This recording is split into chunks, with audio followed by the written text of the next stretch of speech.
People who get locked into a vision. All right, that's it, man. That's their drive. That's their passion. Critics don't matter. This don't matter. They're going to do whatever it fucking takes to be the best at what they do. This is Dave Tate again with another edition of Table Talk. What we're going to do today is basically just answer your questions. We'll take some that we've had from previous podcasts and whatever new ones come in. So that's pretty much it for the intro. So it makes it easy. All right. Just a second here, Dave. All right. First one is, how do you get confidence back, especially after an injury? And how do you keep a healthy and positive, confident mentality? Okay. Confidence. I'm going to break this down a couple of different ways, because there's confidence after an injury, then there's just confidence, which they're, to me, they're kind of two different things, because one of them is more adverse, I suppose, you know, when you're dealing with the injury. The injury perspective, I have to qualify that, you know, I'm not a physical therapist, doctor, So I'm really only going to go off my experience that I've had with injuries and how you kind of define the injuries. This month I put an article up on elitefts speaking about injuries for wear and tear. So read that, because that's going to kind of explain, you know, how to train when you're got 35 years under your belt and you're basically beat up to all hell. So I'm not going to discuss that. What I'm going to discuss is injury post-surgery, because to me, a lot of the other injuries are just kind of part of the process. You know, if it's a pull, a strain, something like that. If you're training seriously and you're trying to push your limits, something's gonna break here and there, which, like I said, it's just part of the process. Anybody that tells you any differently, they're lying. So, you know, I've heard many people say that they've never been injured, and then you ask them a little bit deeper questions and you find out they've had multiple hamstring pulls and stuff like that. It's just, for the most part, most people aren't going to consider that injured. So injured is definitely having something surgically repaired. So for me, there were several surgeries I had to come back from. The one that was the hardest to come back from was a pec tear, where the tendon came out of the humerus and had to be reattached, and it was a disaster as far as the injury of a pec tear. I've had my other pec tear, which was nowhere near to the extent of what this was. So from that standpoint, there was a lot of scar tissue. There was a lot of problems post-surgery for a year or two that had to be combated. And there were also some mental issues too, because I had a doctor tell me I'd never bench 400 pounds again and all this other kind of stuff. My tendons were like spaghetti. And there are a lot of other quotes that just kind of stuck in your head, because it was, I believe that was the first surgery that I ever had. So, you know, retirement was going through my head immediately before, you know, and then right after. And if you want to call it retirement, but no longer competing, was going through my head. What I learned from that was I was timid, you know, on coming back, and it took a long time. It took a lot longer to come back than what it should have. And from that standpoint, I realized that it was more the mental process associated with it that was holding me back than it was the physical process. Physically, I was probably ready and able 6-8 weeks after the surgery to start training for a meet. But the amount of scar tissue and reoccurring tears that I had made it harder. So I call that my learning experience when it comes to the rehab and the surgeries, because most of it was a confidence issue. And once I figured out, you know, what that issue was, then the next surgery that I had was a shoulder cleanup, bone spurs, labrum, shit like that. So it's still surgery, but it wasn't necessarily what I would call a major surgery. And with that one, I was competing, I believe, 8 weeks, I think, after the surgery. But I learned, and keep in mind, man, this is my experience, my journey. So I'm not telling anybody else to do this, but with my recovery from that to coming back from that, I treated 100% opposite of what I did in the past. So in short, and this is probably terrible advice, so speak to your doctor and physical therapist. I did mine when I did this, and they weren't real happy with it, but they couldn't give me a reason not to do it. So that's the other thing. So I think you want to build up a good reputation with whomever is going to be, your surgery or physical therapist. So they know that you're out of your mind and crazy and shit like that, but they'll give you boundaries that you can kind of work within to be able to move forward. Anyhow, what I did was, as soon as the sling came off, which was basically the day after, which they didn't want that, I went right back into a conjugate program. So I had a max effort day and I had a dynamic day. So on the max effort day, I believe it was a reverse band on a bar. So the bar really only weighed it might have weighed nothing. It might have weighed 5 pounds at the very most. And somebody had to help me. I had to put my hand on the bar because I couldn't lift it to the bar. Then somebody had to lift the bar out, and it was to a very high board. So like a 5 board. And it took a lot. It took pretty much all I had just to be able to press the bar off of the 5 board without my other arm basically doing all the work. And it hurt, so it wasn't a pleasant experience. It fucking hurt. And I think I worked up to a 2.5 per side. And that was my max effort work, so it was 45 pounds. It hurt. And it was a strain to be able to do it. And that's not even 45 pounds because there's a reverse band on there. So it's not fucking a lot. And then on the dynamic work, it was, I believe, a broomstick to a 2 board because that was a few days later. But the point I'm getting at is every max effort day was still max effort. It's just the weight was really light because it was all I could do because I was still working on trying to get full range of motion and all the things that you're supposed to do recovery wise 3 or 4 times per day. But the main training basically didn't change. So max effort was still max effort. Dynamic was still dynamic. And so by the time everything came around 6-8 weeks from there, mentally I had already strained with 10 pounds, 15 pounds, 20 pounds, 30 pounds, 40 pounds, 95 pounds, 135, all these things were mentally conditioned me to push through and to be able to strain. So I didn't get to a weight like with the pec tear, the 400 was a big hurdle. And that's because I was told I'd never bench 400 again. And I knew it was bullshit.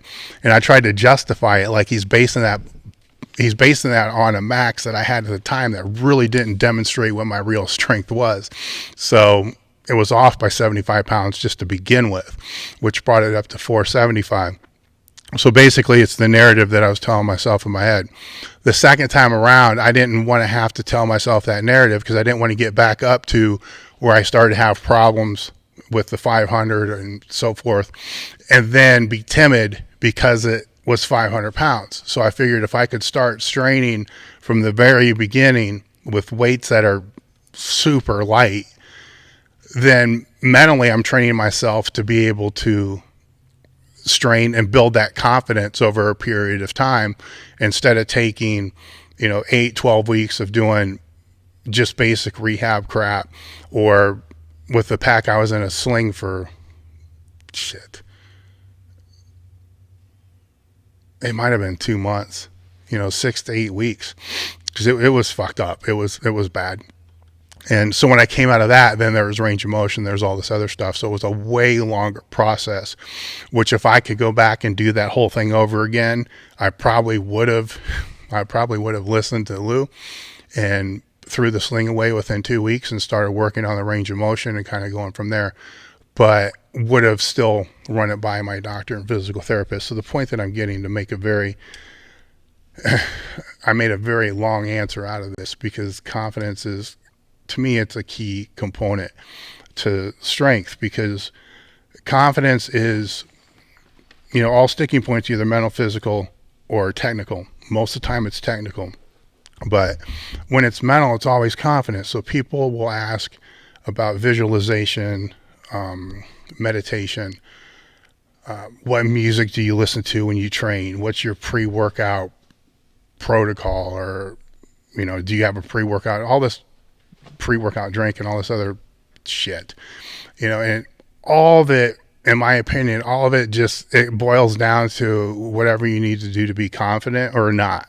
So if you need visualization to be confident, then that's what you need to do. If you need the training music, then that's what you need to do. If you need some stupid pre-workout shit, then that's what you need to do. The only caveat I have with that is if you're a competitor or you're an athlete, you need to be able to, whatever that is that you're doing, you have to be able to do it all the time when you compete. So if it's a certain warm-up routine that you do and it involves a lot of cables and shit like that, and then you go to meet and it's not there, mentally you're going to fucking choke. So whatever you're doing to establish that confidence has to be repeatable, and the end result is the confidence. So a lot of people are searchers, where they'll go through visualization, they'll go through different training programs, they'll go through all this other stuff to try to become stronger, where probably the bigger issue is they're just not confident. So if it's a training program, I just lost my left ear, I think, or I lost something. But if it's a training program and the person it's back, and the person doesn't think that it's working for them, even if it's the best program in the world, it's not going to work for them. And if it's the shittiest program in the world and they believe it's going to work for them, then it's the best training program for them. So, as people who help lifters, we have to understand that as well, that if somebody's not confident in what they're doing, then you need to change it so they're confident in what they're doing. That's a lot easier to do than to make them confident in what they're doing if they don't believe it's what they should be doing. So that's kind of a part of coaching. So to go back to the original question, what did I do, to build the confidence? I grew up. I guess that's it. For me, life, adversity, and all the things that I went through before I started competing was all the confidence I fucking needed. And so that was kind of always there. I always believed in myself more than anybody else believed in me. After a certain point, that wasn't always the case, but after a certain point, that was definitely the case. And then it would get derailed here and there. So it wasn't that I was always derailed, and sometimes I got on the rails to be able to get going again. Mentally, I was stronger than I was physically, which can have its own issues as well, such as beating the shit out of yourself and stuff like that, which should be contained and controlled. So there's two sides of the story with that as well. So, that's it for me. Now, if it's somebody that I'm working with, you have to try a lot of different things. Music, I really don't give a fuck about. So I try to stay away from that, because that's a hard one to make it repeatable. So if it's a football player you're working with, and they're a running back or something, they're not going to be blaring AC/DC over the fucking stereo when he grabs the ball. So certain triggers like that, can work. They can definitely work, but it's only going to work pregame. And then is it going to last for the full game? Probably not. But you have to find out by working with people, what works, what doesn't work, and kind of go from there. If it's yourself and you're not confident, I would spend more time instead of trying to figure out what you need to do to be confident, I would spend more time figuring out why you're not. So approach it from a different angle, where what I see is a lot of people trying a lot of different things to try to become confident, but they're not asking themselves the bigger question, and that's why they are not. If you can figure that part out, then you're one step closer. Then there's a lot of different tools, to be able to go from there. But when you do it and you are successful, then you make a mental note of it, that this is what you need to do, and you kind of go from there, and it will change. So you should have multiple tools in your toolbox to be able to pull it out from that standpoint. I lost my left ear again. Okay, yeah, I'll work on that. It's. I don't know if we'll be able to get it live, Dave. Anything? Test. No.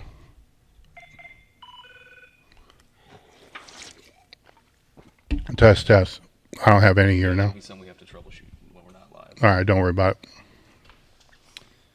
Are you done with that one? Yep. Okay. Sorry about that. All right, on the live stream here. What's your most costly mistake business-wise?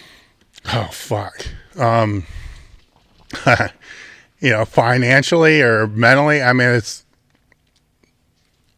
the problem with questions like this is most people don't want to answer them because there's usually some binding agreement that says that they can't discuss it. So I would say, from a proactive standpoint, not understanding the legal system in regards to what the actual costs are. So you can have, let's just use an abstract example here. You can have a patent, say, on whatever gadget that you have, widget, whatever you want to call it. So you can have a patent on that, and you can spend thousands of dollars for that patent, or it can be a trademark and whatever, copyright, whatever you're paying IP-wise to protect. The cost of protecting it is minuscule compared to the cost of defending it. Most people don't think this far ahead. So if it's a patent and then somebody violates your patent, what are you going to do? Because now you're going to have to get a hold of legal counsel to be able to, stop the infringement. That's not free. That doesn't come with the cost of your patent when you filed it. So you're going to have to hire somebody, which more than likely is going to have to research on your end, and then they're going to have to research on the other end. And let's say before it's all done, you have $5,000 tied up into sending a letter out, to whoever's infringing this. And then say they throw it away. Well, then you got to resend the letter, and then the process starts, right? And then they'll hire their side, what they're going to start responding. You're going to start going back and forth with legal letters, and all the false narrative you're going to play in your head as you're going back and forth. It's bullshit. It's, unless you've been through it multiple times, it's stressful as all hell, because you don't know what's going to happen, and everything you're saying is going to happen probably isn't going to happen, but you don't know that. So now you're paying that mental price, because it's sucking the creativity that you should be putting into growing your business and building the business, but you can't because you're too fucking stressed out about what's going on with whatever the legal ramifications are, which again isn't going to be what you think it's going to be, but you don't know that the first time that you go through it. And then you just have legal costs that start to skyrocket because it's going back and forth multiple times.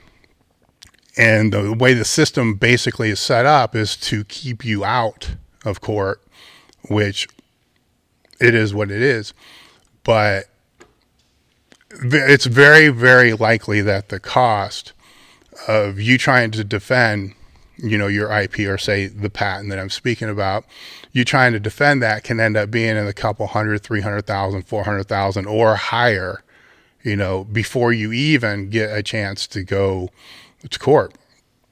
And that's assumed, and usually you won't, usually it's going to settle, but you're still going to have hundreds of thousands of dollars of legal costs just to get to that point to where it's going to be able to settle. And then whatever you're going to get back from the settlement is going to be nothing compared to what you put out for it. So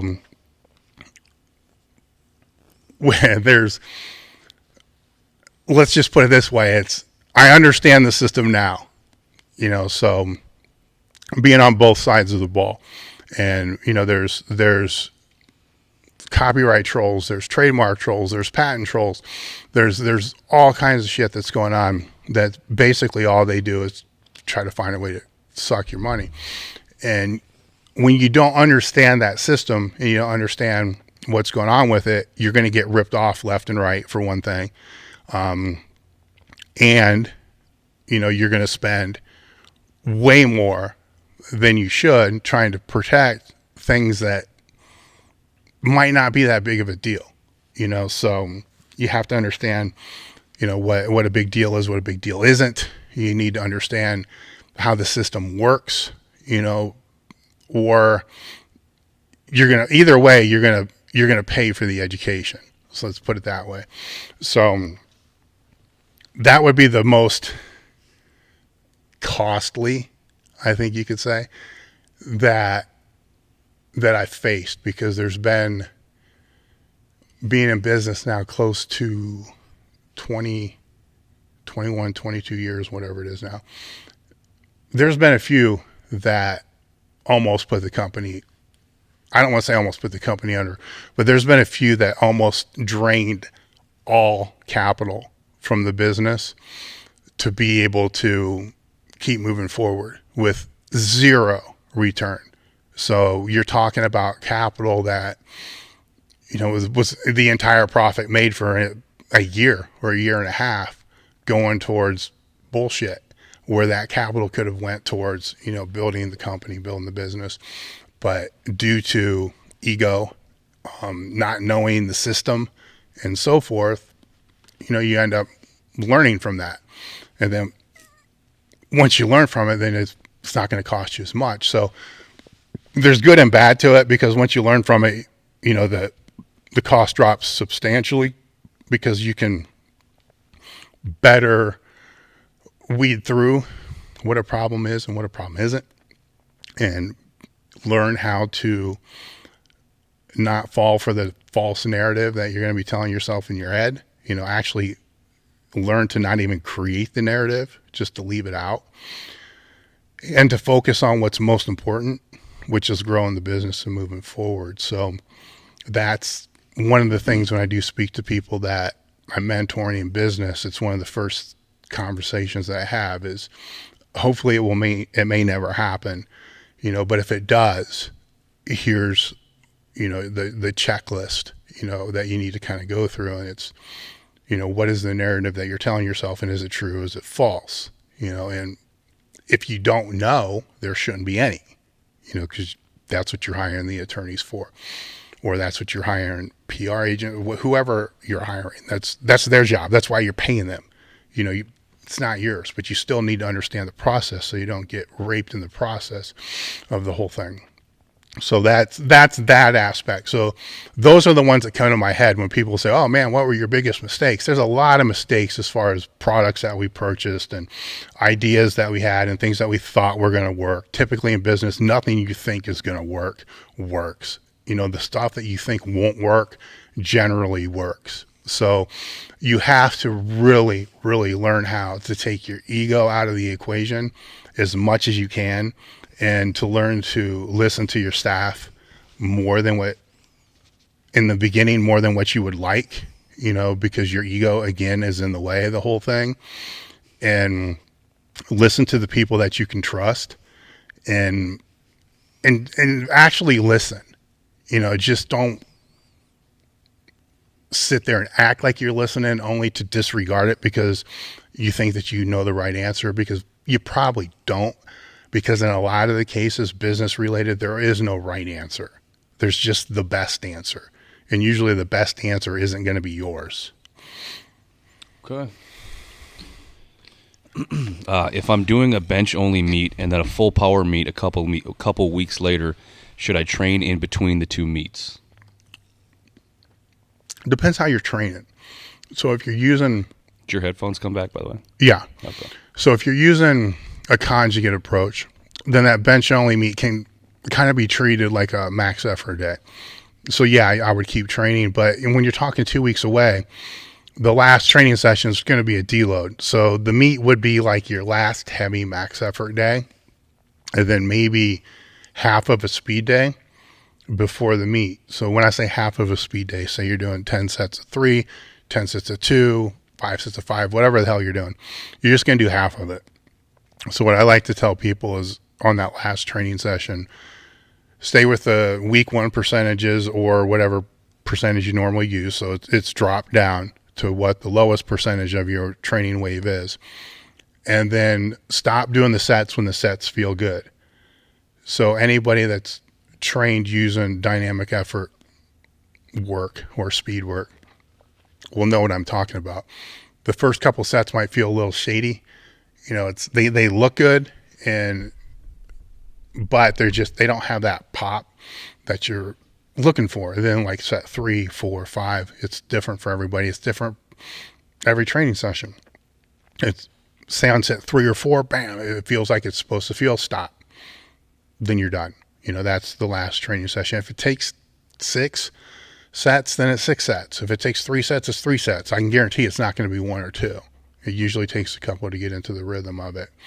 Now, if you're using a linear type of training for the meet, and that's where the percentages are going up each week and the repetitions are going down, or in a lot of cases, the repetitions will stay at 3, but the intensity or the percentage, the weight will increase each week. If you're using that makes this a little more complicated, but not really that much if you're only talking 2 weeks out. Because at that point, it can just be when you drop to doing singles, which usually isn't going to be a long piece of the linear periodization model. Typically, it's going to be 2 to 4 weeks. So that would be in that 2 to 4 week range. With that in mind, if it's a raw bench, which I assume it is, then I don't know if I would make the bench meet 100%. You know, it would be more of a 90%, 92%, 95%, depending upon if this is 1 week or 2 weeks out.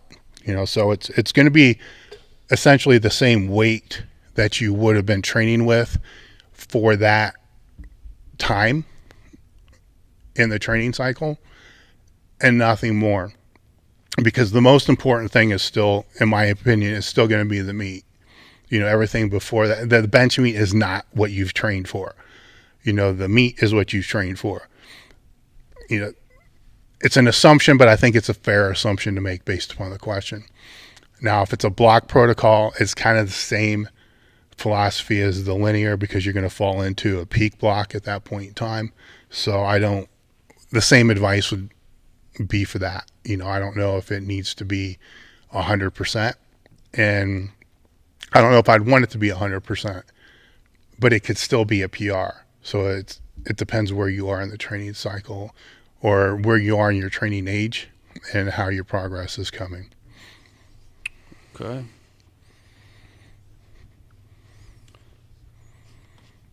This guy said, I've used bands and chains with good results. When do you use both at the same time? Max effort when you can't get enough chains on the bar? ? You can always get more chains on the bar. You can use the easy loaders. You can set up multiple chain setups, stuff like that. The only time when I've seen where it's really hard to use more chains on the bar is if it's a floor press, because typically you're folding the chains over the top of the bar. when to use them both together, there's no real right answer for that. I want to default and say it's probably going to be best used for max effort work, because all you're doing is working up to a one rep max and keeping track of your records from that standpoint. So you have something to try to beat next time that cycles in. And the more advanced that you get, the more variation that you're going to need in the max effort movement. And the variation still has to have some correspondence to carrying over to what the main lift is. So one of the best ways to make sure that correspondence is going to be a little bit higher is to add chains or bands, because you're still doing essentially a squat, bench, or a deadlift. It's just with the accommodating resistance. So the specificity is still there. The only part of the specificity that's not completely correlated is going to be the bar speed, because the bar speed is going to change, and if the bands are actually grounding you or not grounding you. And by that, what I mean is, if you've ever squatted with bands before, there's a sweet spot where, I don't want to say there's no band tension, but there's a sweet spot where it feels like the bar is on rails when you're squatting up and down. The band's tension's still there, but that squatting up and down, a lot of times that band is grounding you. So it's in essence making it a little bit easier to do the lift, but not really, because the tension is going to be what it is at the top. But what happens in many cases with people is they can't get set up when the bands are off. So the way that you avoid that is to never let the band feel like it's on rails. So what I will tell people to do is to step a couple inches further back than the band being mid-foot. So if the band's mid-foot, or the band's, right over the front part of your heel, then the band's not going to be pulling the bar forward. It's going to be basically in line with the bar. That's going to create a straight pull up and down, thus kind of being on rails. If it's just a little bit, even if it's just a half inch or an inch forward from that, then the band's going to slightly be pulling you forward. All right, that's optimally what you want with the setup of the band, which this is, by the way, something that you're not going to be able to get with a chain.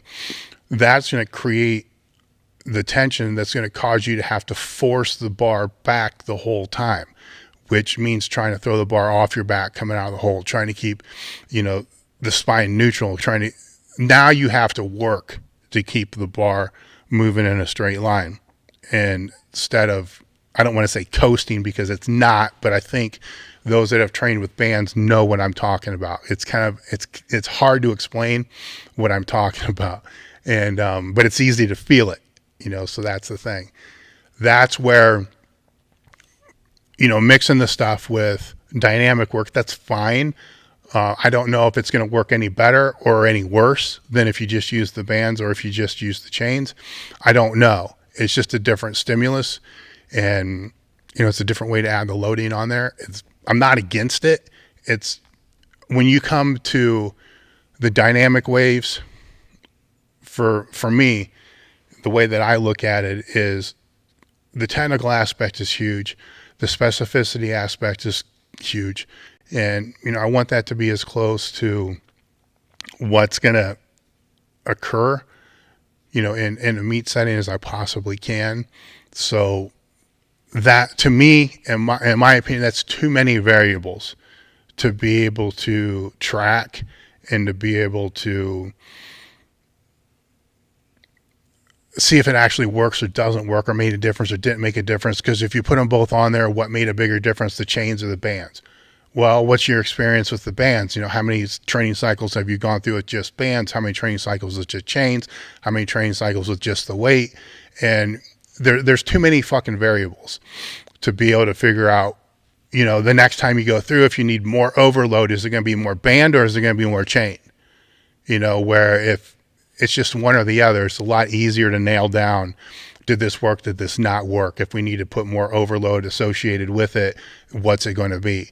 So from a programming standpoint, that's kind of where I am with that. Now, if it's max effort work, who gives a fuck? You're just, the goal there is just to strain. So who fucking cares? Throw on everything, whatever, put fucking weight releases with it if you want, put everything on there and kind of go from there. But the dynamic work is, it's too many variables.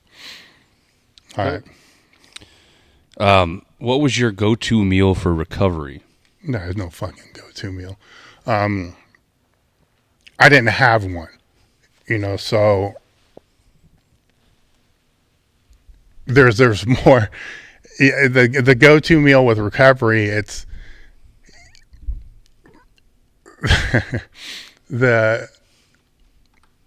oh fuck, I don't even, there's so many things. Okay, let's just assume that you're in a calorie surplus. It's not going to matter, right? So you already have more calories than what you need, so it's not going to matter. You're fine. Pre-workout, post-workout, intra-workout, none of that's going to make any fucking difference if you're pulling in 500 to 1,000 calories or more than what you need every single day. You're going to have enough nutrients to be able to recover.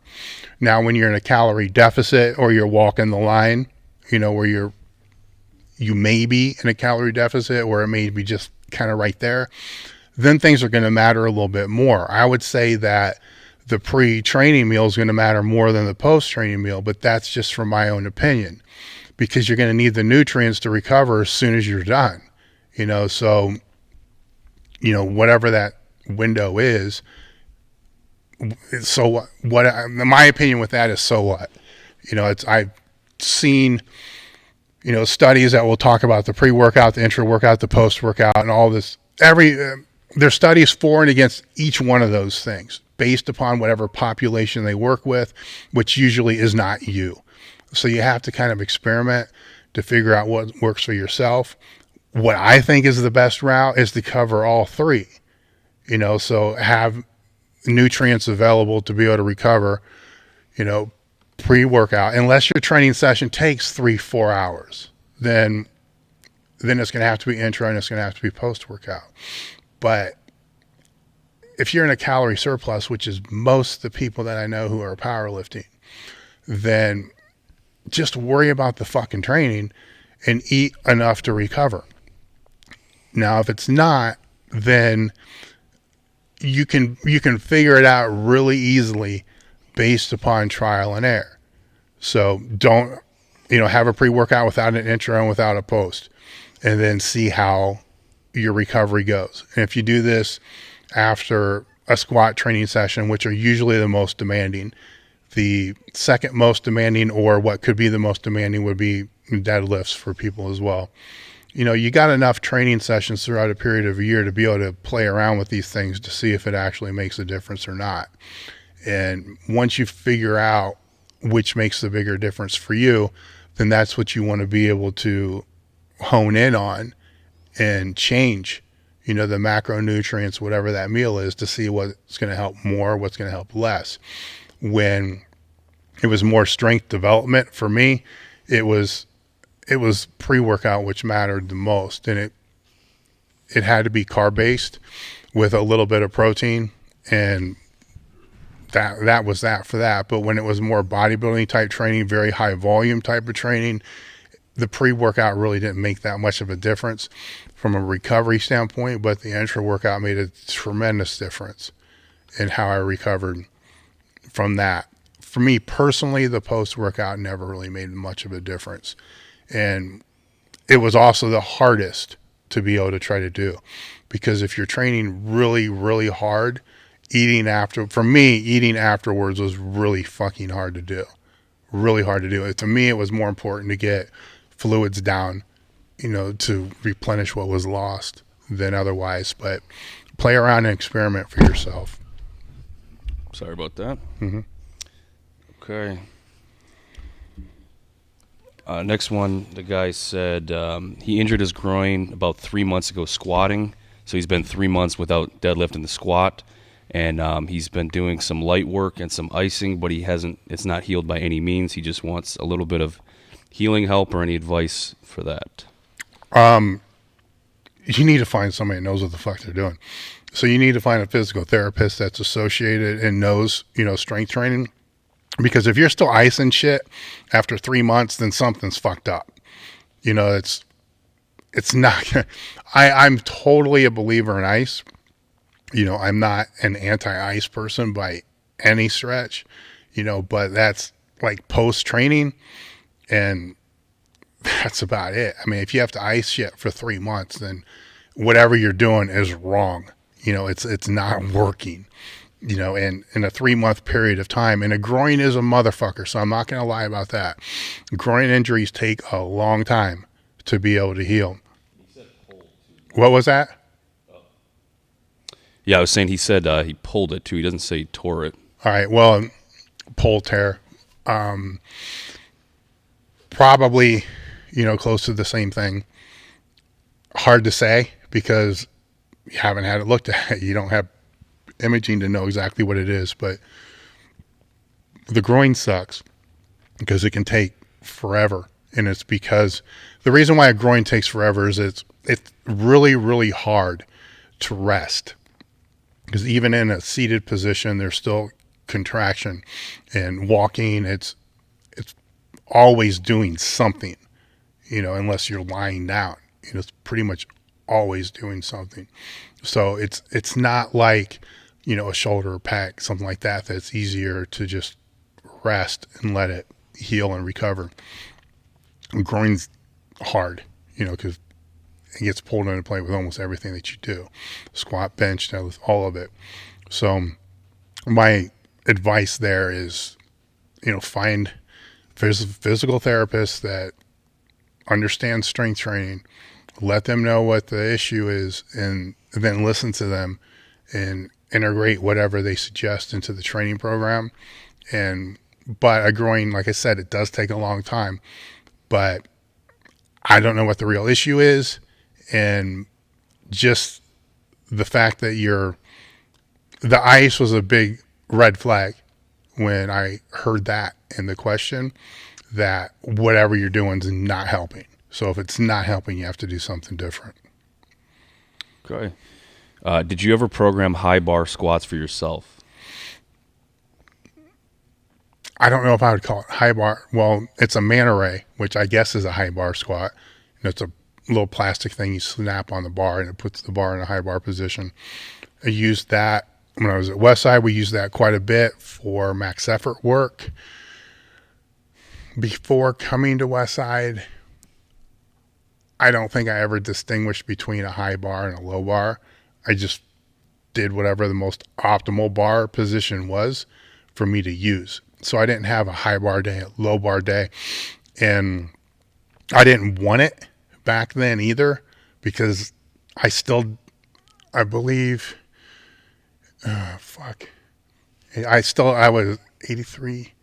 I started competing in 83, went to Westside in 90. So I still didn't even have a decade competing under my belt, which from a competitive standpoint isn't really shit. So I did not want to reinforce poor technique. So if my bar position was a low bar, which is what it's basically been my entire life, because it's going to be a shorter distance that the bar has to travel, then I didn't want a high bar, because then all I'd be doing is reinforcing bad technique.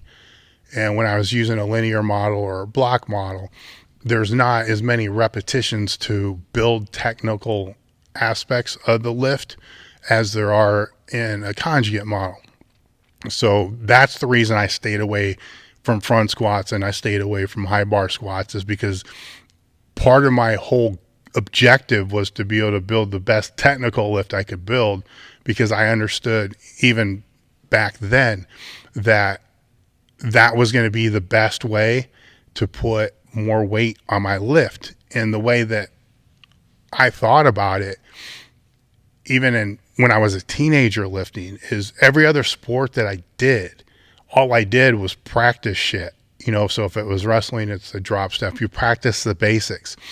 And football, there's, the first step and, forearm shivers and shit like that. for alignment. So it was practicing the basics over and over and over and over. So then that's what made you better, is having the basics being so automatic that you didn't have to think about it anymore. So moving into powerlifting, I had the same mindset that I have to learn how to do this movement as fluidly as I possibly know how, so I don't have to think about it. And then that's what I would do. And then I would meet somebody that knew more than me, that had more experience than me, and they'd say, hey, maybe you want to do this. And so then they would tweak the technique. Then it was right back to the drawing board again of, now I need to reinforce this over and over and over and over and over.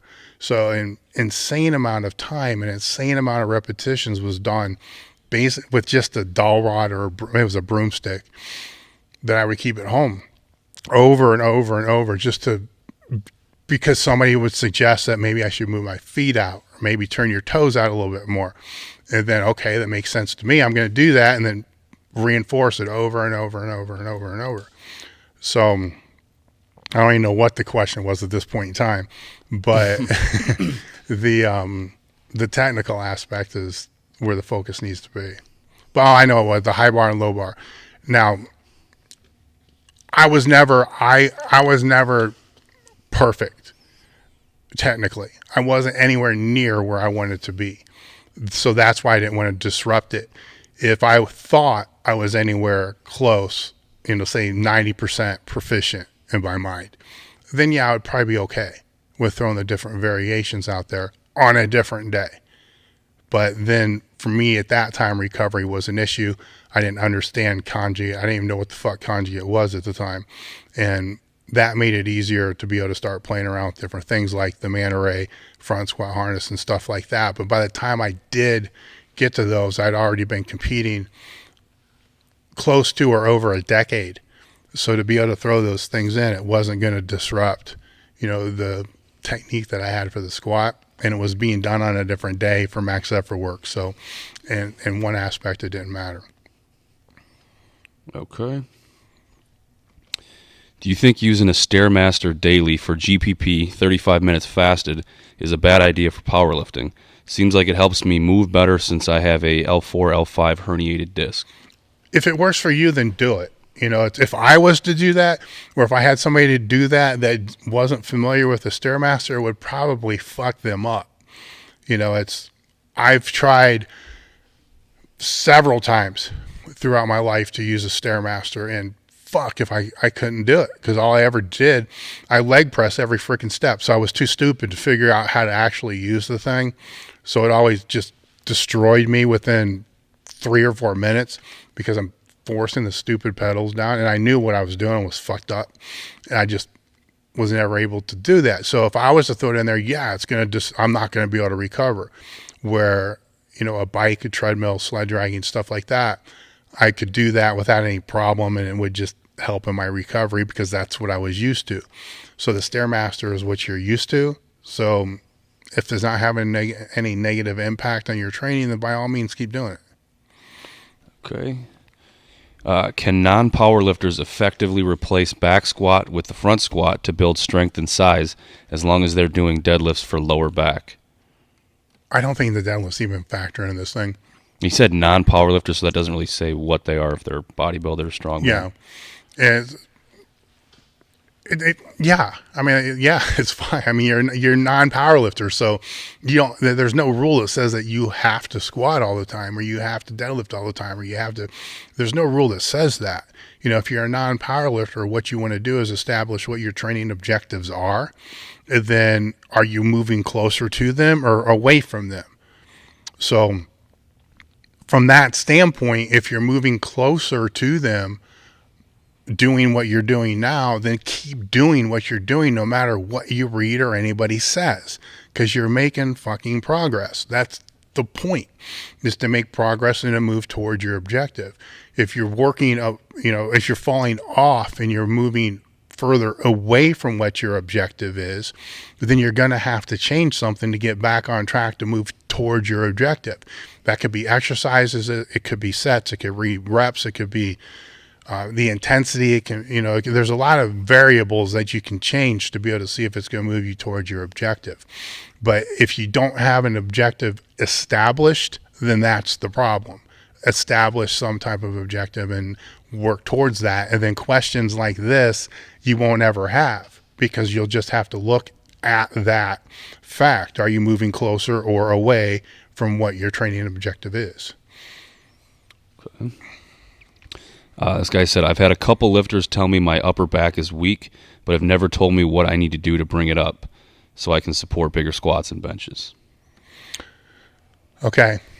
Weak where? I mean, that's a big factor. Like weak coming out of the hole on the squat, weak in the top part of the squat. Those things matter with this, but I'll just give a general answer with that. As far as upper back work, if that falls off, it's one of the easiest areas to be able to bring up quick. So if it falls off, the first thing that I'll have people do is to do something for their upper back every time they walk in the gym. And that's usually going to be face balls, band pull aparts. It's going to be part of their warm up. It'll be part of what they're going to do at the end of their training session. So they'll do it twice. Part of the warm up probably isn't going to be very heavy, and it's probably not going to be intense, so say band pull aparts or something like that with a mini band, 4 sets of 20 at the beginning of the training session. The reason I like to do that at the beginning of the training session is it serves as a warm up for one thing, and it also covers the base if somebody's got a bolt early. So at least something was done to be able to address it. If it gets thrown in at the back of the training session, then it could be face pulls with a cable and some type of strap going heavier, in that 8 to 12 rep range, and trying to increase the load every single time that you do the movement. So, and I would still do it 4 days a week. So at the end of every training session, that would be the light aspect, so that takes care of that. From the heavy aspect, I would put in SS yoke bar, either low box squats with a close stance, which is going to force the upper back to do more work from either as a max effort exercise, or if it's not a conjugate program, is a heavy 3 to 5 rep supplemental exercise, 2 of the 4 weeks in the month, where you're really going to push it hard, which is going to take care of the heavy strength aspect, because it's going to be in the 3 to 5 rep range, or potentially a single, if it's max effort work. The other aspect I like to cover with that is the static aspect, or I guess you would say isometric aspect, however you visually want to see what I'm talking about. And that's the ability to just hold the upper back tight for a longer period of time, because a lot of times the upper back strength is there, but the strength endurance isn't there. So from that standpoint, it can be, a band pull apart in the contracted position and holding that for 15 count, 10, 15 second count, 1001, 1002, and just holding in that position and flexing as hard as you possibly can. It can be, and what I'll do is I'll hook the bands up to a rack or something like that, and have the person basically hold their back and arms in a squat position, just holding one band in each hand, and then tighten the lats, the upper back, and all that as hard as they possibly can for 15 count, and then rest and do it 2 or 3 sets. That takes care of the static aspect. So you're taking care of the high rep, low rep, static. So you're taking care of all aspects of that over a period of 4 weeks. Typically in 3 to 4 weeks, that weakness, sticking point, whatever you want to call it, is going to go away. And then it's going to be back to the spinal erectors in the lower back, or the lower extremities being the weak point. Okay. How do we find the right training partner / do we need one?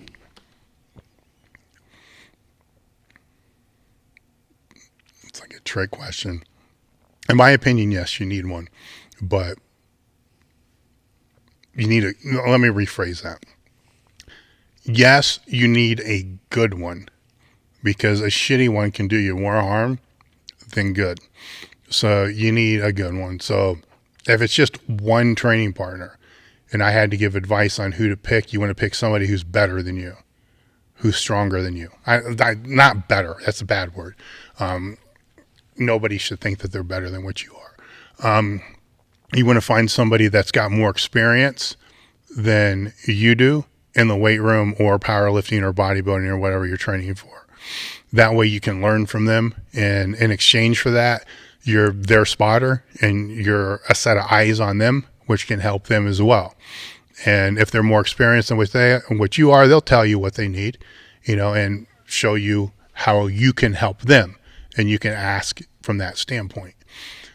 Is it 100% necessary? Well, I want to say yes. I know the answer is no. And the reason I know the answer is no is because I can name a page full of, elite powerlifters and high-end bodybuilders that have probably never had a training partner in their life. They've always trained alone.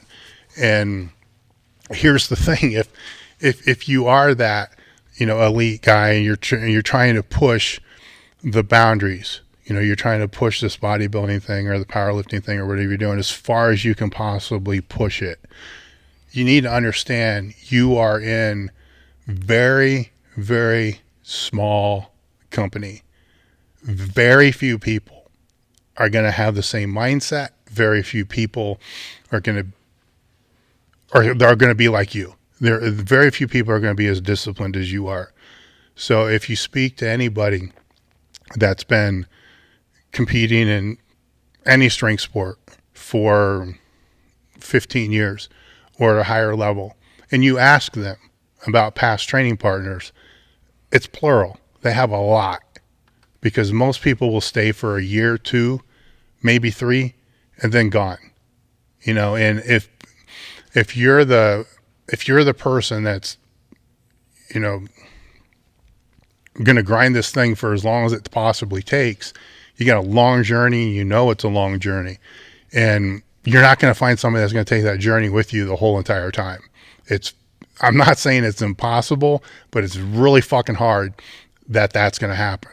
But you'll have a lot of people that will be on the trail with you for what I would call short periods of time, maybe 1, 2, 3 years, something like that. And that doesn't mean that, after you go through one training partner, that you're like, fuck it, I'm never going to have one again because they're unreliable and all the other shit. It doesn't mean you quit looking for somebody, because it always can be a benefit to have somebody, no matter how experienced you are. It always helps to have somebody there, to be able to see the things that you can't see and so forth. So there's kind of two ends of the spectrum here. That's the person who's at the high end and the person that's, just getting started.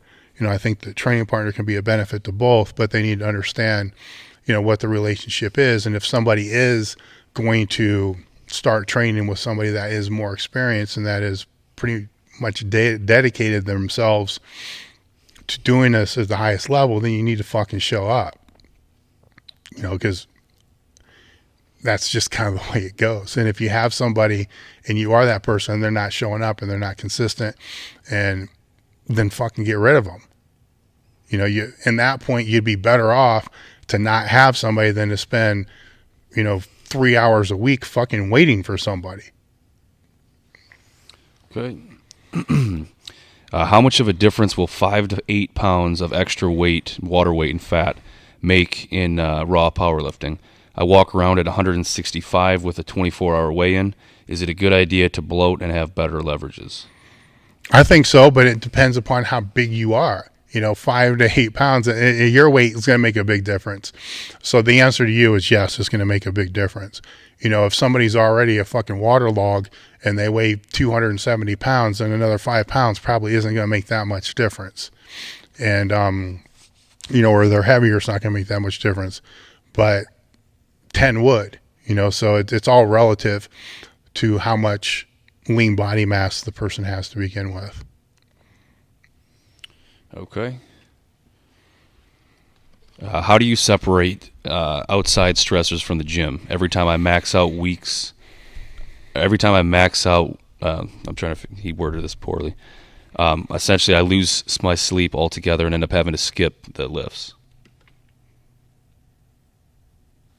So he's not able to sleep weeks prior to having a max effort attempt.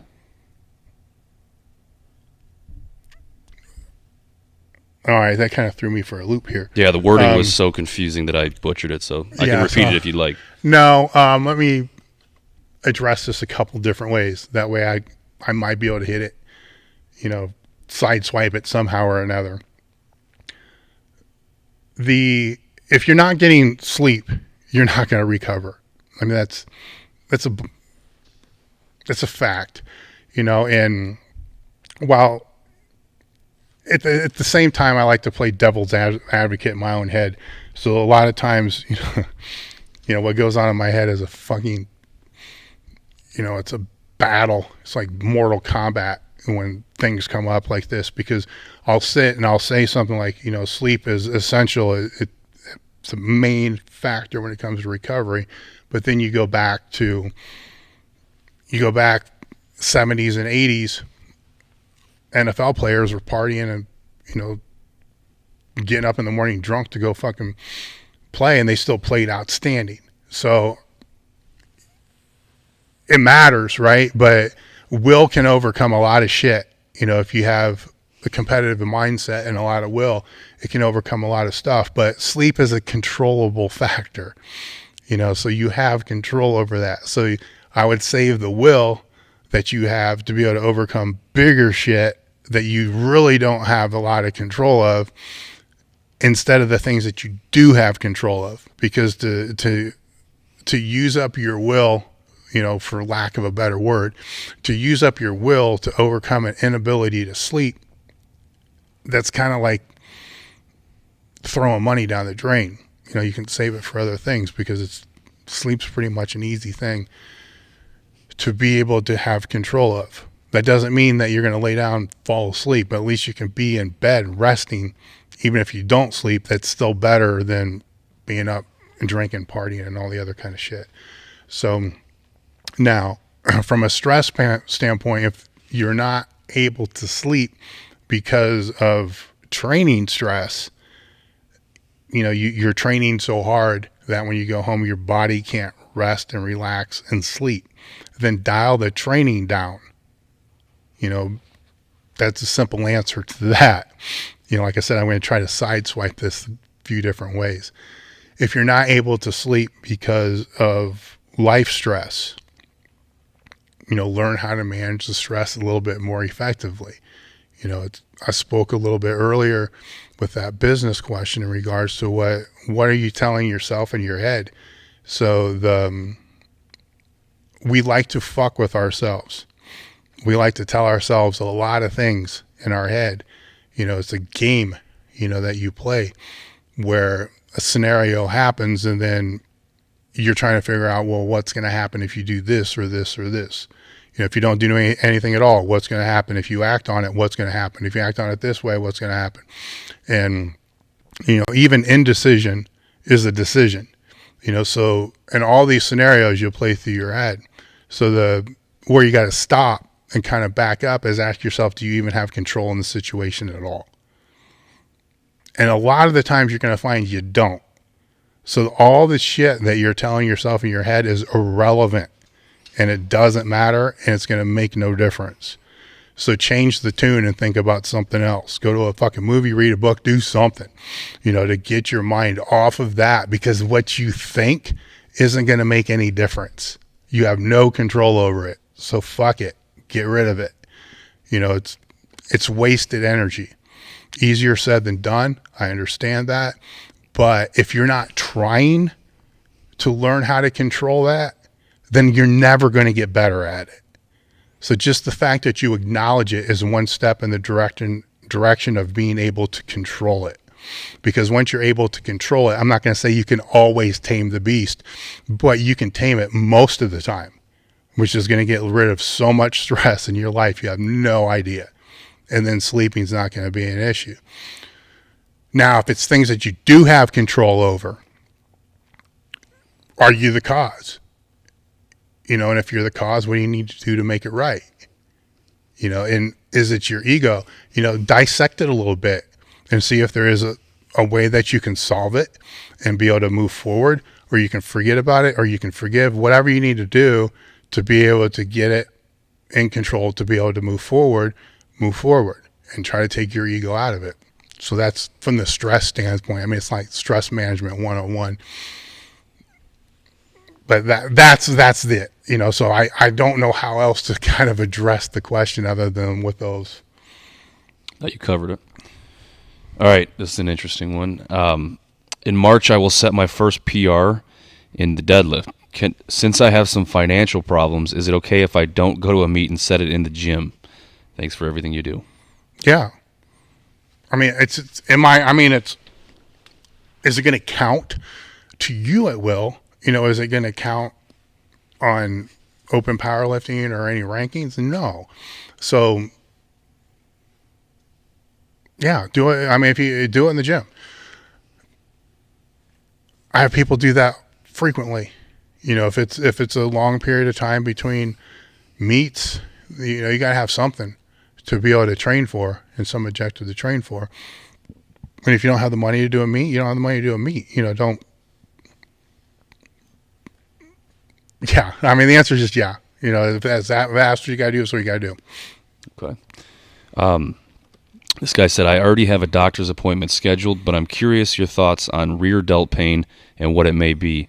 Some accessories, specifically face pulls and barbell tri extensions, cause it to flare. I don't know. The shoulder is so complex. If just do a Google search and look at all the stuff that attaches, up in the same region, and there's so many things that it could be, that it's ridiculous, because the pain that you're feeling may be local, but it could also be transferred, so for instance, bicepial tendonitis may radiate from the shoulder. Shoulder may be radiating from bicepial tendonitis or some forearm issue. It can be so many different things. The simple answer is don't do the things that hurt it.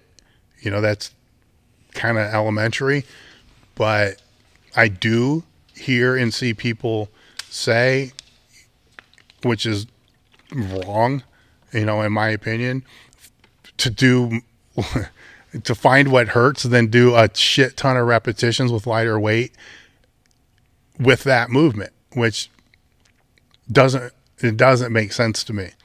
Because if something causes pain and you just keep doing it over and over and over and over again, it's just going to keep getting worse and worse and worse. My experience tells me that just from shit that I've done. And so getting rid of the things that bother it is the first step.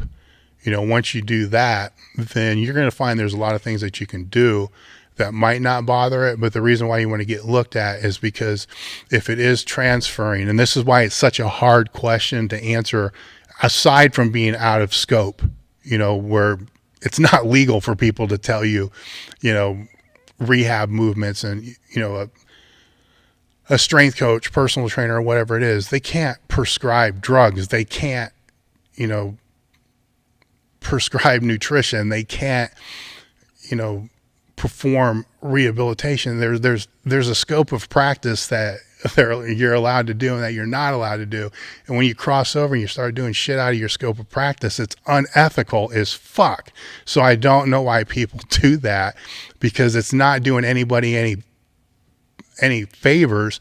And if it ever blows back on the person that's actually doing it, I don't care what you have as far as insurance providers and so forth. Negligence is negligence. Insurance don't cover that shit. So your ass is the one that's going to end up paying for it. And is it really worth it, from that standpoint? But to get back on topic, if this is transferring from someplace else, unless this is what you do day in and day out, you're not going to know that. And so that's why it's important to look at, because just avoiding things that are aggravating it, yes, it might help, but if it's coming from someplace else, but you're still doing things that aggravate that, but you're not feeling it, it's not going to make any progress going forward. Okay. Here's a vague one for you. Dave, I'm about to go train max effort lower. What exercise should I do? Fuck it. I already said it. Low box squats with a yoke bar. So go with about shoulder width stance, maybe a tad bit closer than that, and use a box that's maybe 3 or 4 inches lower than what parallel is, and use a yoke bar, safety squat bar, and work up to a 1 rep max. Have fun. You'll be sore as fuck the next day. Okay. This guy said, I plan on going from 140 pounds that he's currently at to 180. How should I approach the weight gain? Note that this is a long-term plan, 5 to 7 years. How should I increase it? You can do that in 6 months, dude. JM and I discussed that. So I go back and look. I think that was for a long-term one, you're saying? Well, fuck the long-term. Why do that? Well, I think my understanding is that he weighs 140 and he wants to be 180. That he wants that to be his weight. Yeah. Long-term. I here's the thing with long-term when it comes to weight gain like that. Long-term when it comes to weight loss, you never fucking do it.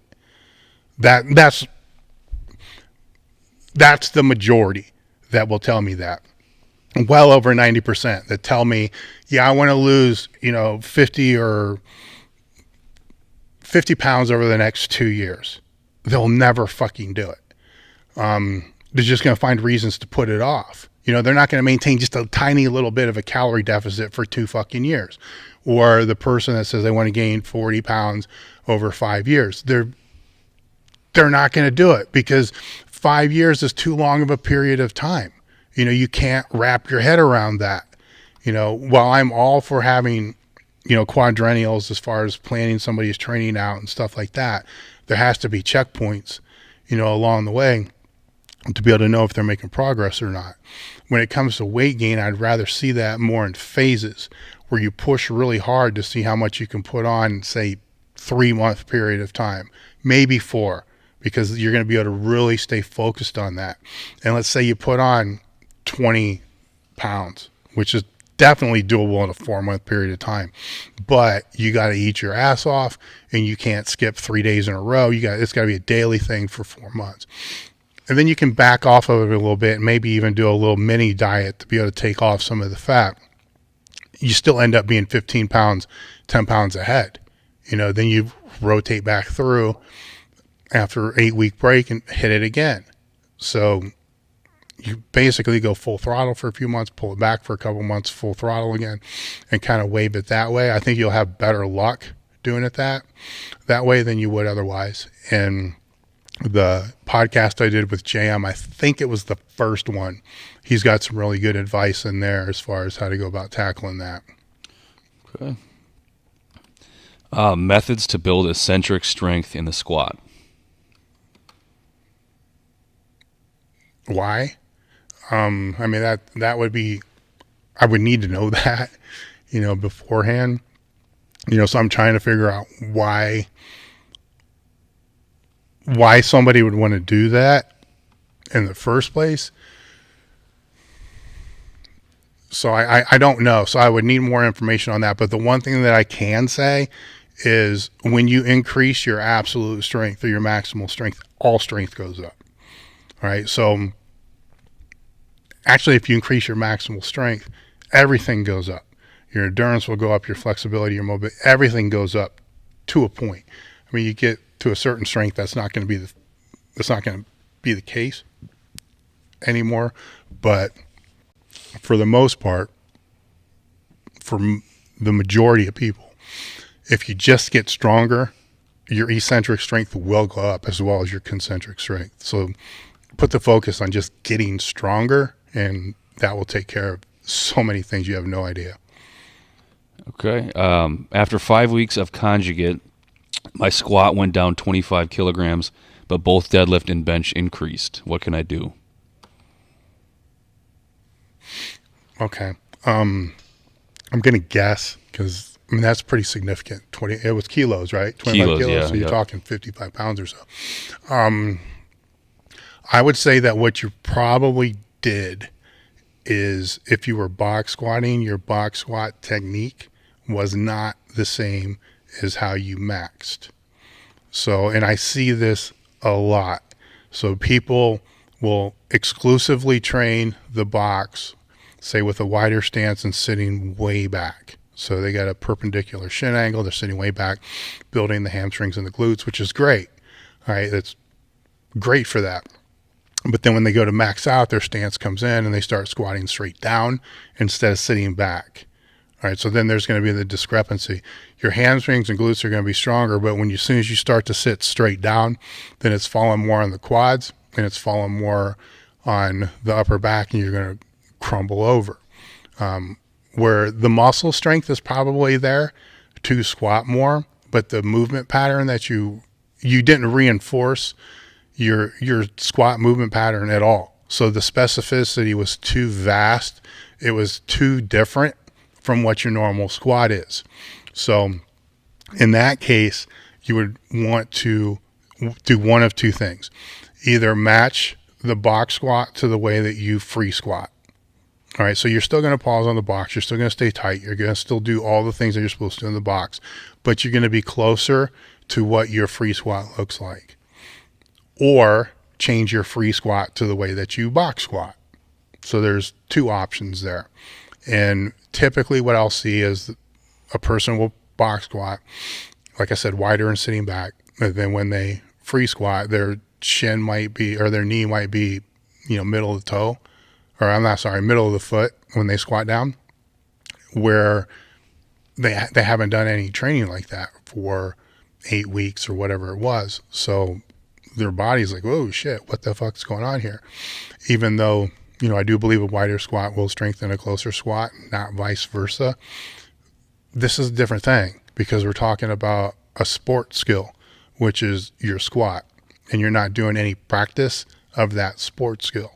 So, the box squat, if you want, if that sitting back, which I think is what you should do, right? I think that's one of the best ways that you're going to be able to increase the strength of the hamstrings, posterior chain, all that other kind of stuff. If you're not going to squat that way, then you have to have some box squats that are going to be very close to mimicking or mimic the way that you do squat. And then just use that box squat where you're sitting way back as an accessory exercise to build the glutes and hamstrings, not as that main dynamic effort exercise week in and week out where you completely abandon the way that you squat. So that's the answer there. Okay. Can Dave go over training economy again for the older, washed-up meathead? Yes. Just do what you have to do. It's, as I wrote in the article, it's going to be easier for you to do because you're an older, washed-up meathead, so you kind of know what's important, what's not important. So when you're looking at your training session, let's say you're going to write it out before you go into the gym, which most older, washed-up meatheads are not going to do. But say you were, right? Or let me reframe this. Let's say you did a full training session, and then you went home and wrote it down afterwards. When you look at that training session, how much of the shit did you really have to do to meet whatever your training objectives are? With most of us, I'm going to be willing to guess it's a third or a half of that whole training session. So just get rid of the shit. Get rid of the shit that's not going to help move you forward. And you can keep in some of the stuff that's fun. Like, I get that. I get that more than anybody. Keep that stuff in there, but understand that some of that stuff may be to the detriment of your ability to recover. So there's a trade that you got to be able to make with yourself. And sometimes that trade is definitely worth doing. because you really like doing that. Sometimes it's not. So you just have to look at it from a little bit different perspective and make that call based upon that. So it's training economy is basically doing the least amount possible to get the greatest yield or the greatest result. And keep in mind too that if you increase the training density, in other words, you lower the rest between sets from 10 fucking minutes between sets down to 2, you're going to increase the overall, more than likely you're going to increase the overall workload as well, but you're going to increase the effort expanded during the training session. So you're going to actually be able to get more out of the training session than what you're typically getting. Okay. How would you recommend training for a bench only meet for a lifter who's taken a layoff from the squat and deadlift to let a disc heal? The first thing is I'm not too sure that taking a layoff from the bench is going to help your disc heal.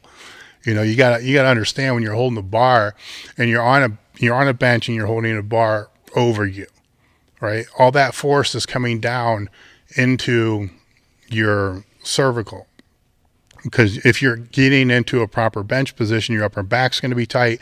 So you got all that pressure pushing down on the cervical spine, or in the thoracic spine. So all that throughout this movement of the bench press is still being taxed. So if my goal is to be able to, take the tension and the pressure off of the spine after somebody does a meet, for instance, I want to have, I want the spine just to fucking heal. So the best way to do that is not do anything at all, but you're going to get weak as hell, and most people aren't going to be able to do that. The other way to do that is to take all bars off of the back, because obviously the back, and this is what you're doing now, that barbell on your back is going to put a lot of pressure and a lot of stress on the spine. Well, so is the bar in your hands, when you're benching, and so is the bar in your hands when you're deadlifting. Most of the time, if you talk to anybody that's fucked their back up, they've done it more in the deadlift than they have the squat. But yet people will try to deload the spine but keep deadlifting. So they don't understand the mechanics of what's really going on, with the spine. So if you're trying to let the spine heal, then let the fucking spine heal. And again, to make sure I'm not stepping out of bounds here, you can talk this over with whoever your practitioner is and see what their thoughts on it as well from that standpoint. But, the visual that I like to put out there, which is kind of fucked up, right? But it does help kind of put it in perspective. If you've ever been to a chiropractor and you've had them adjust your upper back, a lot of times they're going to put you in a full Nelson, your hands behind your head, they're going to cup it, and they're going to whack, they're going to whack your back and pop it through there. In a way, that's kind of what you're doing when you're benching. If you think about it, in a way, very loose way, but in a way, at least it provides a visual for you to be able to understand what I'm talking about when it comes to the pressure that's being imposed on the back. So with that answered, you may not be doing what you think you're doing. And that's before we talk about the arch and the tightness that you're putting through the spine through your feet, bracing up through the shoulder blades. Now, to answer the question, what was the question? I think it was just, how would you recommend training for a bench-only meet? Okay. If it's just a bench-only meet and you're training for that, I wouldn't double down on your bench work. I would keep doing what you normally do, but on the other days that you typically would do the squat or the deadlift, I'd still come in and do lower body work that's not going to put a lot of stress on the spine, and still do those. So that way your overall work capacity isn't going to drop, because if that drops, that might make you training for the bench press and recovering from the bench press, it may inhibit your ability to recover as well as what you're normally used to. So a lot of times people will think by taking those lifts out and just doing those, you should recover phenomenally, but that's not always the case. So your body's used to a certain stimulus, at certain intervals. And if you're trying to push for a bench meet, you don't want to disrupt that much, so you want to kind of keep the body in the same mode that it's typically in, that it's used to recovering from, instead of throwing it into this huge change which is fine if there's nothing that you're training for or trying to compete in. If that's the case, then you want to avoid that much change. Okay.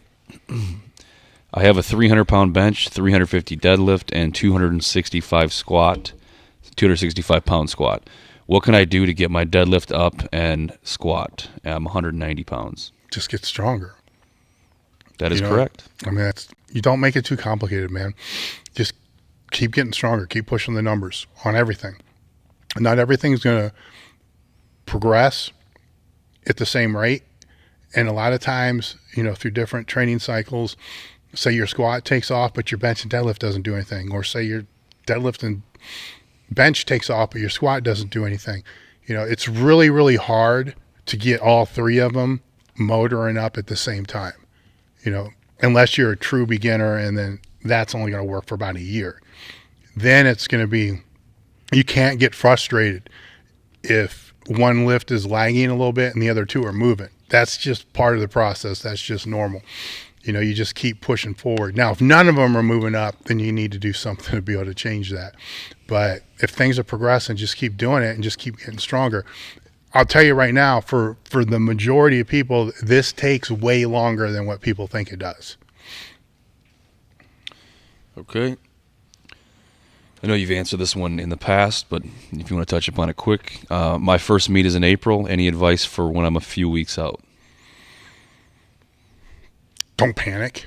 I don't know what your strength level is, but it's just another training day. Just think of it that way. Even though it's not, that probably might not be the best way to think about it. Just think about it as it's your first meet, right? So the goal of the first meet, in my opinion, should be just to establish numbers. It doesn't matter what they are. Even if it's 135, 135, 135, it doesn't matter what it is. Just get the numbers on the board. The second meet is going to matter a little bit more, because the second meet, you want to try to be able to beat the numbers from the first meet, especially the total. That's the most important thing, is to beat the total from the first meet. And if you can get PRs across the board, that's great. But you really want to focus on getting the total to move up from meet to meet to meet. So the first meet is just to get the numbers established that you're going to work on building. So while it sounds easier said than done, that's not the case, because the majority of the people that touch a weight are never going to compete. And the majority of the people that say they're going to compete never compete. So just by going to the meet, regardless of what you do, you showed up, which is more than the majority of the people who say they're going to show up do. So you have to be able to give yourself credit and take some pride in just doing that, just showing up and establishing a total. So don't sweat the other shit. Just focus on that. And then from the second one, then you can stress out, freak out, and all the other shit. But get the first one done. Okay.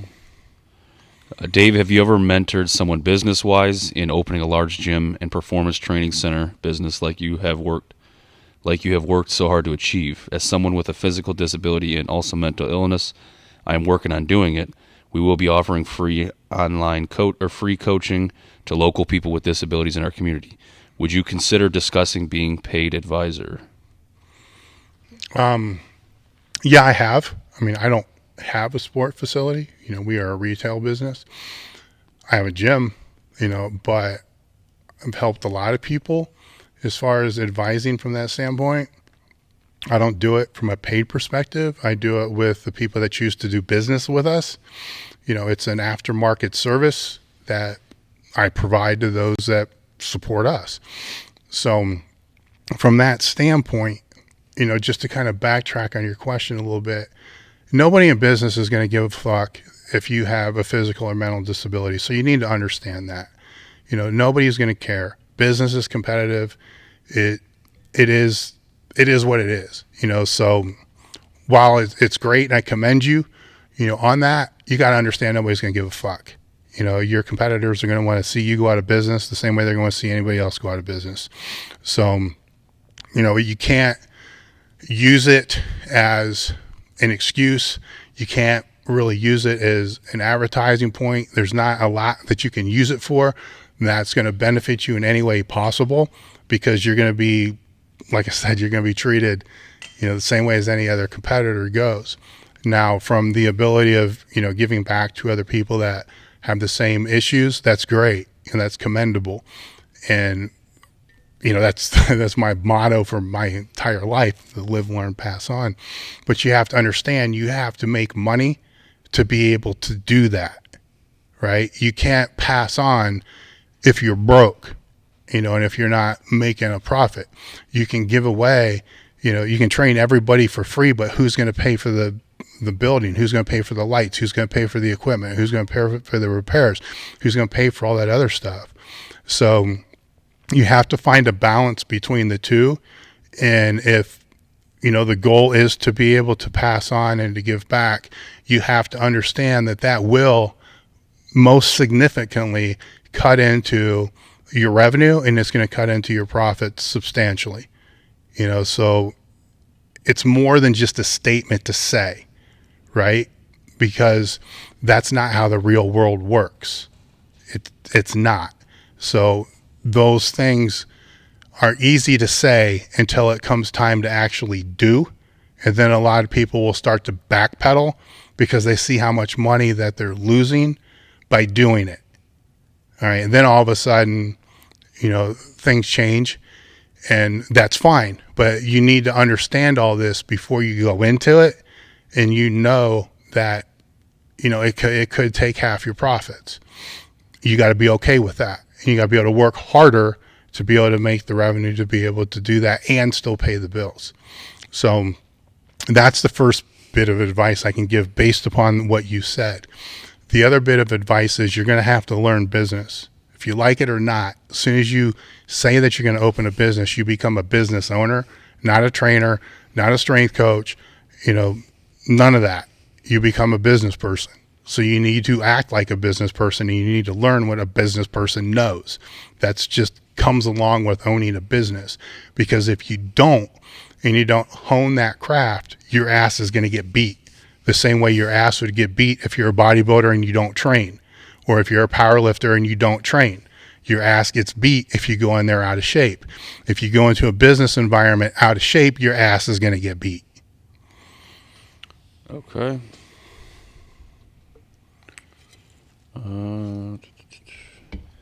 This guy said he's weaker off the blocks than the floor when deadlifting.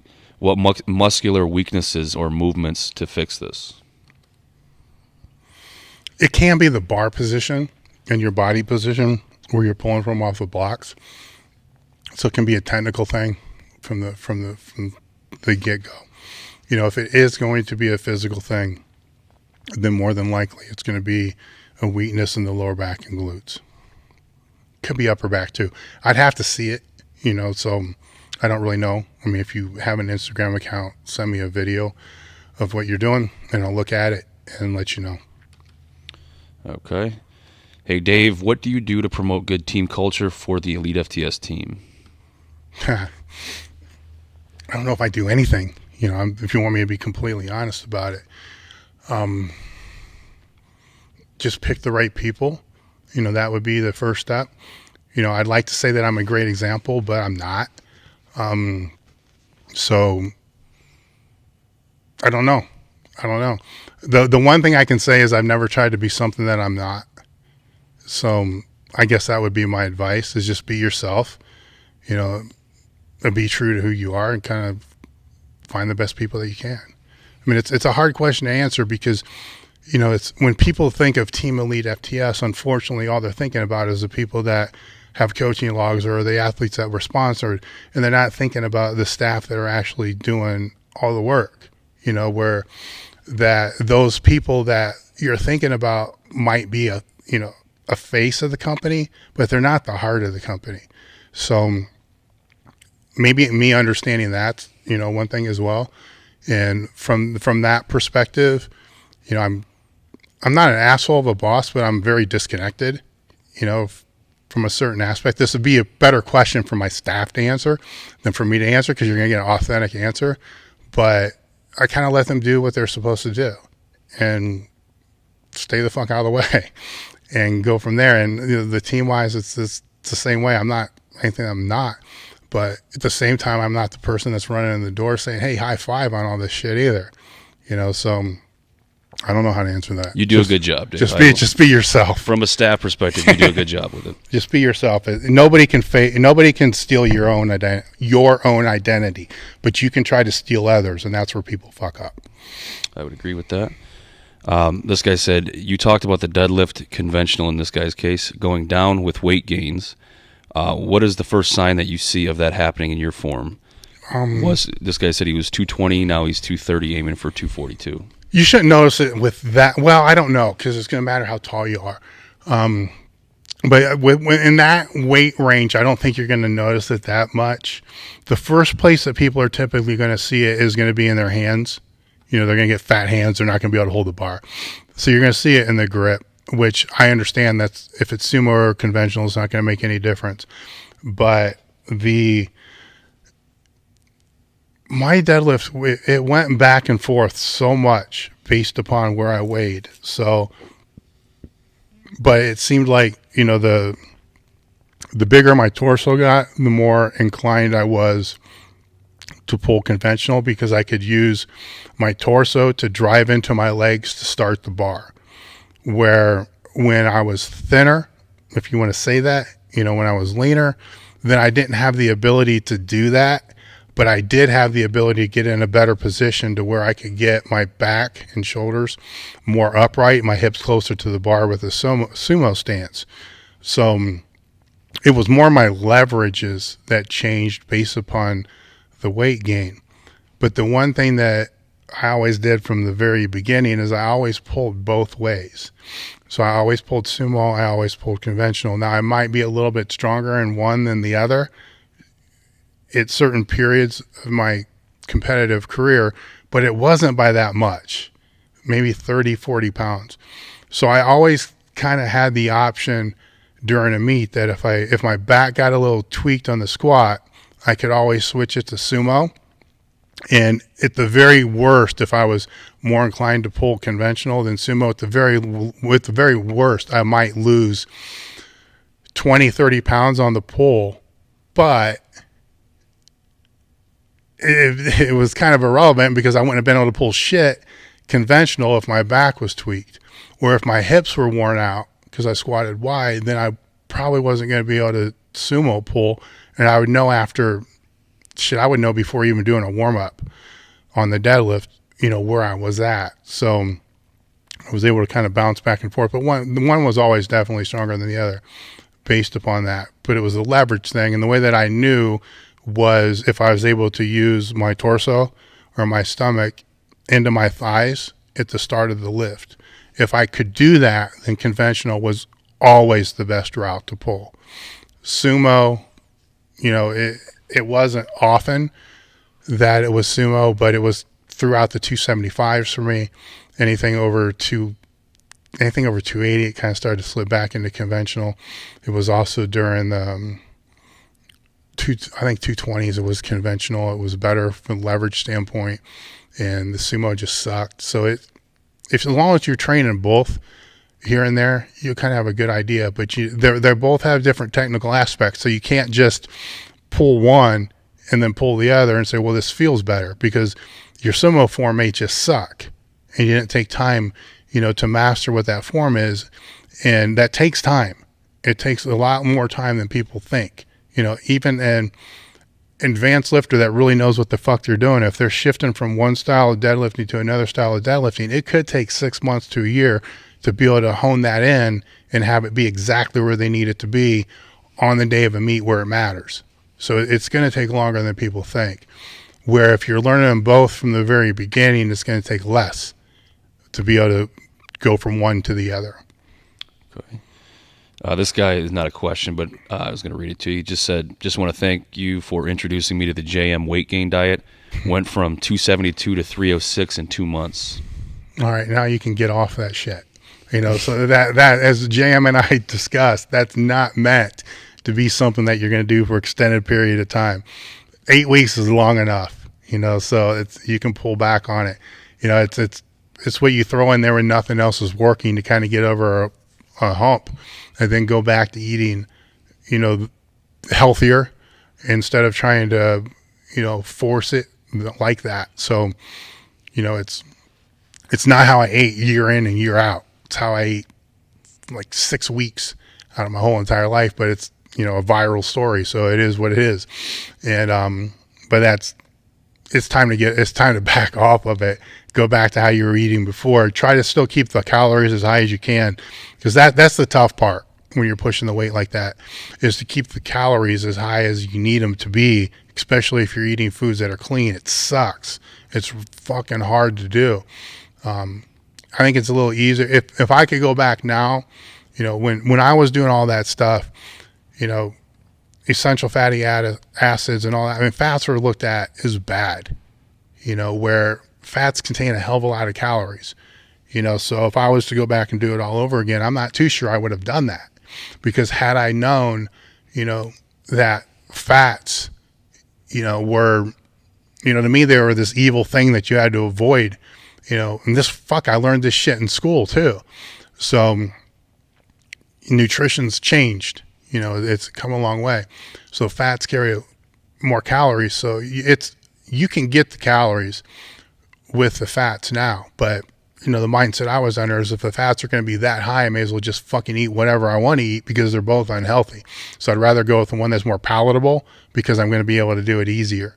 So you don't have to go into things like that in this day and age. Okay. This guy said, should firefighters use the max effort method? If so, should it be modified in any way? I don't know. I don't work with firefighters to know. So I would say yes, right? And the only reason I would see that anybody would say no is they would say that, the chance of injury is higher. And when you work in a profession like yours, you don't want to be hurt, because you can't do your job if you're hurt. It's like a chiropractor, massage therapist, practitioner. If they're hurt, they can't work, so you can't afford the luxury of taking a chance to get hurt. But I think that is misguided, because I've seen more injuries happen on submaximal high repetition sets or triples and fives than I've ever have on singles. So I think it all comes down to your ability to recover and what you're most comfortable with. Because if you're not comfortable with it, then you don't want to do it, because that's going to go back into the mental aspect of the whole thing again too. But I'm not one that, likes to advise groups that I've never trained before. I just know how to make people strong. In my area of expertise, in my area of focus has been for a decade Gen Pop, and for 3 decades plus powerlifters. So that's kind of my lane, and I can speak outside of my lane, but by no means am I an expert in that area. So tactical training and stuff like that, that's not, I understand energy systems, I understand training, I understand all that stuff, but I think you can get better advice going to somebody that only works with firefighters and law enforcement, military, and so forth, and that's their lane, and see what their thoughts are on that, because there's more than just one method of strength. There's a lot of methods of strength where I believe in the max effort method, dynamic and repetition method all being used at the same time, but that may not be optimal for somebody that only has worked with thousands of firefighters. They have experience I don't have, that I can't speak from. Okay. This guy said safety pins and safety arms versus safety straps inside of a power rack. Which is better, if any, or do you have any pros and cons? A rod and pin, I think, is the best thing that you can use. And my reason for that is when a bar hits, let's go with a solid pin. When a bar hits a solid pin, that all that weight is going to be distributed throughout the bar. So you're going to bend a hell of a lot more bars on a straight pin than you are a rod and a pin. But the weight not only is being absorbed throughout that bar, you know, but if it's a pin press and stuff like that, it's your freaking elbows, you know, so your elbows doing a pin press, or, you know, your back doing suspended good morning and stuff like that. Anything that you're doing that's anything that's hitting the pin, pausing, coming back up, you know, it's gonna wreak havoc, you know, on your joints if it's a solid pin, because the weight's being distributed, you know, to the bar and basically to you. Now, when you put a rod and a pin in the rack, then when you hear it, you can actually hear what I'm talking about. When the bar or the barbell hits that rod, you hear the weight displacing throughout that entire rod, which is now the width of the entire rack. So that's a lot of force that's not going into your elbows, that's not going into the barbell. So it's going to save your bars and it's going to save your joints by using a rod and a pin. A strap is really no different than the pin, except there's pros and cons to what you're using it for.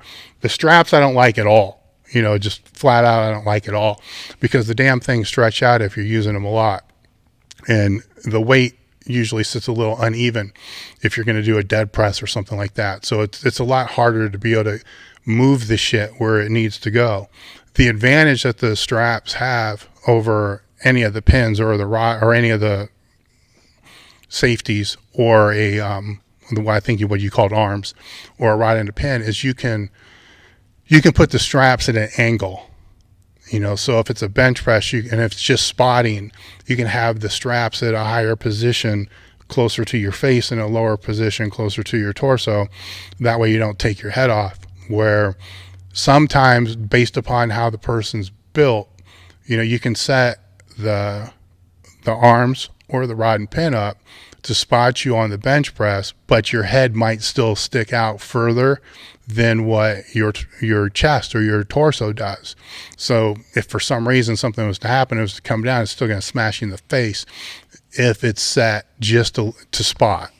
So that's where, you know, the straps have the biggest advantage from a selling point, is they can be set in an angle that the others can't. But if it's from a training perspective, pin pulls, pin presses, stuff like that, you know, a rod and pipe is the absolute best way to go for your joints and bars, bar none. There's nothing close to that. It's what you're using them for. The worst thing are the arms, but they're usually the easiest to set up, which is why you see them used so much, because most people don't give a fuck about the bars because they're not the ones buying them. So they don't give a shit. You know, so if I was actually a commercial gym owner, I would not have any fucking bars or arms in my, or even maybe the straps, but I wouldn't have that. Fuck that. Everything would have a rod and a pin, and that's it. Because I don't want people fucking up the bars, because the bars are going to bend or going to be a deadlift bar or something. They're never going to ruin a cheap bar. You know, if you're a gym owner, you know, gym owners, ask them, they'll tell you. They're going to ruin the most expensive bar every single time. Okay. What are some tips on how to get the most out of a deadlift suit? Make sure it pulls up through your crotch. It should be like a front wedgie. If it's not doing that, then adjust the suit. So that's the best tip I can give for that. Okay. I recently began deadlifting more with my back than my legs, so my back is sore as hell. How do I fix my technique to deadlift properly? It's hard to do without a video. I think I told somebody earlier, you know, send me a video on Instagram and let me see it. You know, when I look at people's videos all the freaking time. So, and I can say that, you know, at a certain point in time, you're probably not pushing your hips towards the bar. I can say that almost without question. That's what's happening, is you're not doing that. But when should you be doing that? I can't tell you that, because that depends upon your torso length, the length of your, you know, from your knee to your hip, you know, your femur, your levers, you know, the leverages, because just bone length only matters to a certain degree, because you can have what some people would think is a long femur on a person that's 170 pounds. But now you make that same person 360 pounds and it's not going to look so short. So leverages change based upon weight, because tissue changes the leverages because tissue smashes together, compresses together, and does that kind of stuff. So I can't say that you need to drive your hips forward when the bar gets right under your kneecap or right at your kneecap or right over your kneecap unless I see it. All right. You might be able to tell if you watch your own video, if you film it from the side, and if you look at what point does it look like you start arching the bar up. At that point where it looks like you're arching the bar up, that's generally where you should start pushing your hips forward. Actually, you should start pushing your hips towards the bar a little bit before that point. And then that's going to eliminate the issue that you're talking about. Okay. Dave, in my 30s, I hit a 430-pound bench and a 605-pound deadlift. I'm now 62, and last week hit a 320 bench and 480 deadlift. I'll take it, but what, if any, at age 62, adjustments and advice can be made to keep them moving? Just stay fucking healthy, all right? Because you're in a race against Father Time, so wear and tear is going to happen. Oh, so he's old. Yeah. So yeah, wear and tear is going to happen regardless. We can all try to prevent it and, do whatever you consider anti-aging or whatever it's going to be.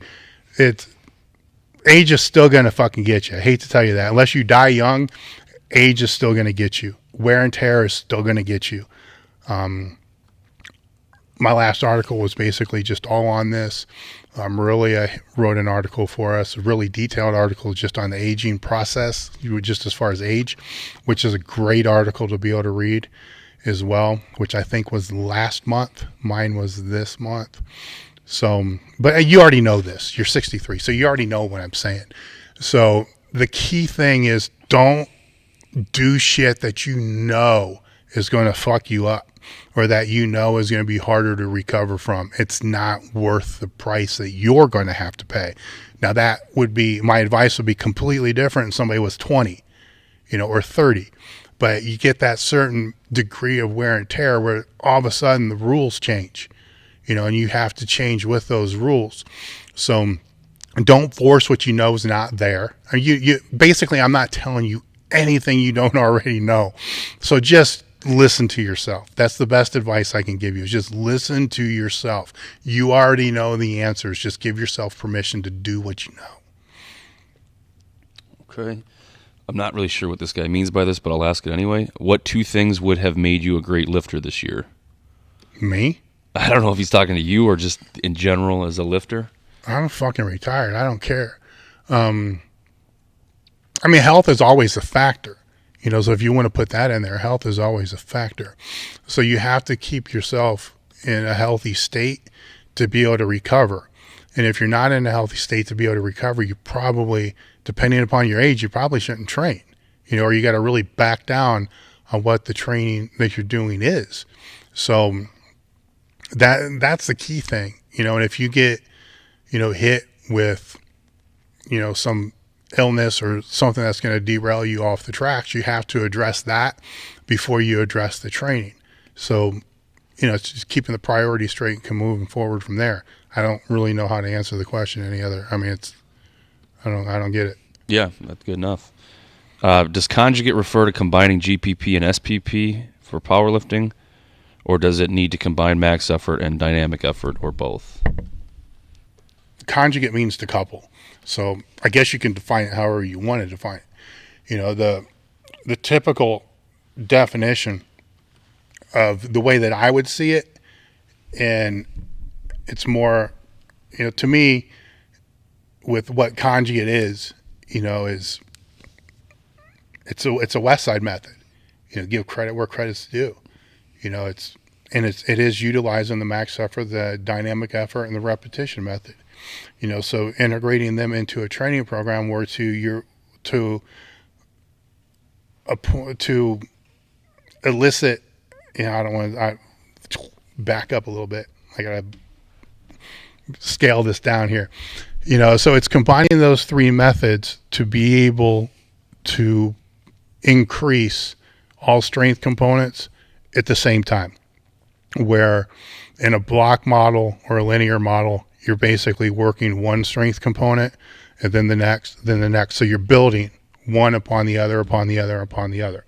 That's the difference. Where in Conjugate, it's kind of all smashed together, so they all raise at the same time. All right, so that's the difference, is building all strength components at the same time. So it's not. So yes, you could say it is SPP and GPP.